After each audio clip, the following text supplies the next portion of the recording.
आपको ये देखते थे लोग कि शादी, चलो लव मैरिज हो गई, शादी भी हो गई, तो क्या बाद में वो अट्रैक्शन रहेगा नहीं रहेगा, आप एक दूसरे के लिए उतना एक्साइटेड फील करोगे नहीं करोगे, वो सब होगा या नहीं होगा।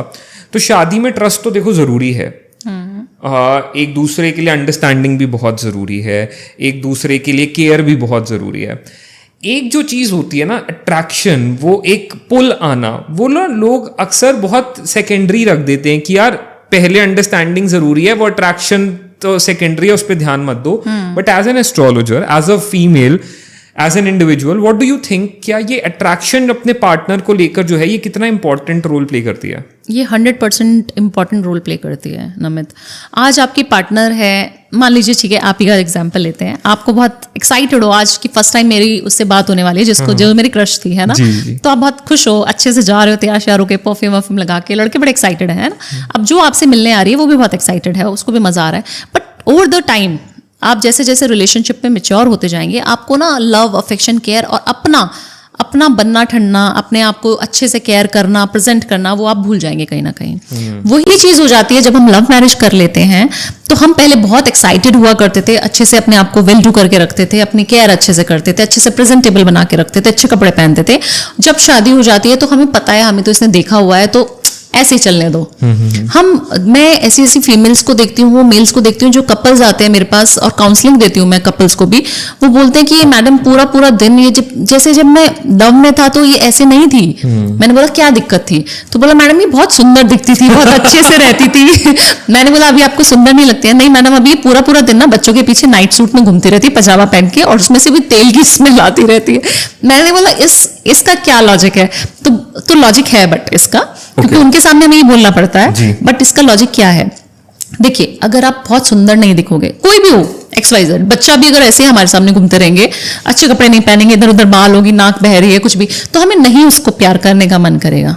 ठीक है, तो आपको खुद भी समझना पड़ेगा, बीइंग अ फीमेल और मेल दोनों, कोई भी हैं आप, तो आपको समझना पड़ेगा कि आप कितने प्रेजेंटेबल हैं। घर में भी जरूरी नहीं है कि आप बाहर जाएं तो बहुत। अभी मेरे क्लाइंट्स क्या बोलते हैं, मैडम हम तो बाहर जाते तो हम आप पहचान ही नहीं पाएंगे मेरे को। मैं घर जाती हूँ वास्तु करने, तो मेरे को बोलेंगे, मैंने कहा आप ना थोड़ा अच्छे से अपना शुक्र अच्छा करेंगी तो आपके पास लग्जरियस चीजें आएंगी। लड़की को भी बोलती हूँ, लड़के को भी बोलती हूँ। तो देर लाइक कि नहीं मैडम, जब हम पार्टीज में जाते हैं तब आप हमें देखना, हम तो इतने बड़े सुंदर लगते हैं।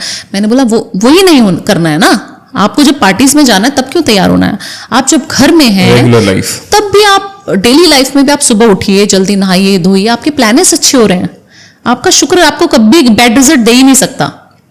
जब आपको पता है मुझे उठना है, मुझे नहाना टाइम से है, मुझे सुंदर बनना है, मुझे अच्छे कपड़े पहनने, मुझे नाइट सूट मैंने नाइट के लिए पहना था, उतार के मेरे को अच्छे कपड़े पहन लेने हैं, चाहे वो घर की ड्रेसेस हैं, बट वो अच्छी होनी चाहिए, प्रेस्ड होनी चाहिए, आइन होनी चाहिए, तब आपका शुक्र, आपको अच्छे रिजल्ट। आप कितनी भी पूजा करा लो, आप कितने भी पैसे एस्ट्रोलॉजिस्ट पे खर्च कर दो, जब आप अपने रेमेडीज ये डेली रूटीन वाली मैं बता रही हूँ आपको, ये नहीं करोगे तो आपका शुक्र बिल्कुल नीच का हो जाएगा और आपको बिल्कुल बैड रिजल्ट देगा, आपका पूरा लाइफ खराब हो जाएगा, हस्बैंड का भी, वाइफ का भी।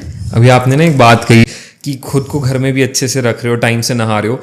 अगेन वेरी रिलेटेबल, सर्दियां आ रही हैं, बहुत सारे लोग ऐसे मिलेंगे जो 4 दिन भी एन रो नहीं नहा रहे, 3 दिन नहीं नहा रहे, स्किप कर रहे हैं क्योंकि ठंड बहुत है। तो क्या ये करने की वजह से भी आप शुक्र खराब कर रहे हो? शुक्र खराब कर रहे हो और अपना मंगल खराब कर रहे हो। आप जानिए 2025 मंगल का साल है, 9 नंबर का मूलांक बनता है, विच इज नंबर 9 इज मंगल का नंबर। मंगल देव उन्हीं को प्यार करते हैं जो डिसिप्लिन बहुत ज्यादा फॉलो करते हैं। डिसिप्लिन से उठना शुरू कर दीजिए, डिसिप्लिन से खाना शुरू कर दीजिए, नहाना टाइम से है, आपको पूजा टाइम से करनी है, आपको एक्सरसाइज 101%, 200%, 300% इस साल करनी ही पड़ेगी, नहीं तो आपके एक्सीडेंट होने के चांसेस बहुत बढ़ जाएंगे, आपकी बीमारियां बहुत बढ़ जाएंगी, आपको ब्लड से रिलेटेड इन्फेक्शन लग जाएंगे और आप ओबेसिटी के शिकार भी हो सकते हैं। तो जितने भी लोग फिट रहना चाहते हैं ये साल उनके लिए परफेक्ट है। और रिलेशनशिप तो खराब होने ही होने हैं। अगर आप चाहेंगे कि रिलेशनशिप ना खराब हो तो आपको ये साल बहुत मेहनत करनी पड़ेगी, अपने ऊपर भी और अपने प्लैनेट्स के ऊपर भी।